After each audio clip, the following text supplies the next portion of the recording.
Assalamualaikum warahmatullahi wabarakatuh. Perkenalkan, nama saya Sabrina Prihartina dengan NIM 05051182126005. Tujuan pembuatan video ini adalah untuk pemenuhan tugas dari MK Pancasila. Pada video ini saya akan membahas tentang kenaikan harga minyak goreng yang mengaktualisasikan nilai-nilai Pancasila di dalamnya. Minyak goreng merupakan salah satu bahan pangan utama atau yang penting dalam memasak atau juga bahan pokok. Akhir-akhir ini para pedagang dan ibu-ibu rumah tangga banyak mengeluh terkait harga minyak goreng yang terus naik di pasar tradisional.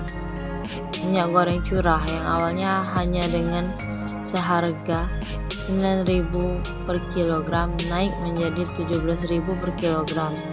Sedangkan minyak goreng kemasan atau bermerek yang awalnya 11.000 per kilogram menjadi 19.000 per kilogram. Iya, sementara itu masih bertahan. Kita lihat proyeksi beberapa lembaga dunia seperti Trading Economics juga memperkirakan harganya masih relatif tinggi.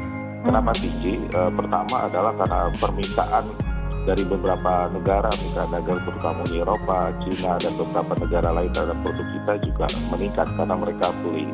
Karena selama ini mereka menahan dan akhirnya pulih begitu dan permintaan terhadap kita meningkat begitu. Menurut saya begini, pertama kan kita sebenarnya punya produk CPO kita itu total produksi sekitar 52 juta ton ya, dan domestik itu sekitar 17,3 dan untuk ekspor sekitar 33. Memang dominan ekspor.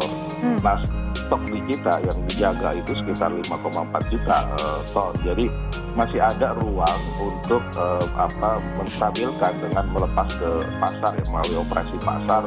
Namun demikian memang adalah siapa yang memiliki 5,4 juta ton sebagai penyimbang. Nah, masalahnya kan yang memiliki bukan pemerintah tapi swasta. Nah, sementara karena sudah ada kenaikan harga internasional, di stok akhirnya juga ngikut. Nah, menurut saya memang pemerintah harus berani melakukan langkah strategis untuk bisa menurunkan harga ini, paling tidak jauh dari HET yang sudah ditetapkan begitu. Ya, yang pertama memastikan produk itu ada di mana stok tersebut, apakah di industrinya, apakah di pedagang atau di pengecer begitu. Nah, karena kalau misalnya kita tidak tahu ada di mana, sulit untuk dikendalikan, dan saya kira kelemahannya adalah pada saluran perdagangan atau supply chain tersebut, pemerintah tidak memiliki kewenangan penuh untuk mengatur berapa ada di mana dan berapa banyak begitu. Nah, pemerintah hanya bisa mengatur pada level hilir. Nah, ini yang saya kira harus dicapai kesepakatan. Yang kedua adalah harus ada akuntabilitas di masing-masing industri begitu. Termasuk misalnya apakah produksi dan sebagainya itu benar-benar dimonitor, berapa keluarnya dari pabrik, kemudian berapa untuk konsumsi dalam negeri dan berapa untuk ke ekspor begitu. Karena untuk pasar domestik misalnya untuk minyak goreng hanya sekitar 4 juta ton. Kemudian biodiesel itu katakanlah 7 sampai 8 juta ton, oleh kimia sekitar 1,6. Artinya bahwa dengan keterbatasan untuk konsumsi domestik itu hilirisasi juga harus diekspor. Nah, di ekspor ini tidak mudah karena industri atau teknologi yang kita gunakan itu berbeda dengan teknologi di luar. Jadi ketika bicara hilirisasi, dipastikan pasarnya ada untuk ekspor. Kalau domestik saya kira sudah relatif full. Kecuali tambahan yang kurang untuk ditambah untuk menstabilkan harga, saya kira memungkinkan gitu ya. Di atas 4 sampai 5 juta ton begitu. Ya, berarti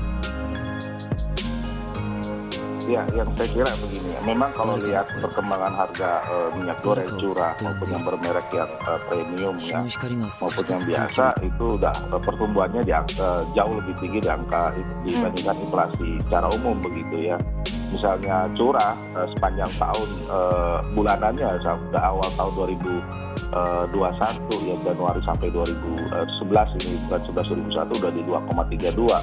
Sementara inflasi kita kan baru sekitar 1,6. Artinya ada problem, kita tidak memiliki, pemerintah tidak belum kuat untuk melakukan penetrasi pasar dengan operasi pasar yang kuat. Jadi itu yang pertama. Yang kedua tentu saja harus ada langkah hukum atau penegakan. Kenapa? Apakah memang ini semata-mata karena kenaikan bahan baku?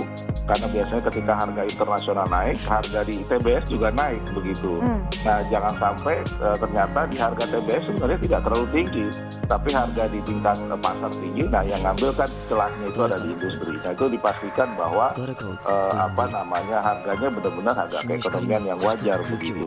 Nah, ini yang saya kira penting. Nah, untuk yang sifatnya pada gejolak harga internasional, ya mau nggak mau kita harus tingkatkan produksi ya, produksi di tengah situasi sekarang gitu. Nah, ini caranya meningkatkan produktivitas di produksi kelapa sawit kita yang saya kira kita masih tertinggal dibandingkan negara tetangga kita, Malaysia, dan otomatis misalnya kita punya 15 juta lahan, paling tidak persatuan lahannya bisa ditingkatkan agar bisa mengejar produksi yang dibutuhkan dunia, terutama untuk ekspor maupun dalam negeri kita.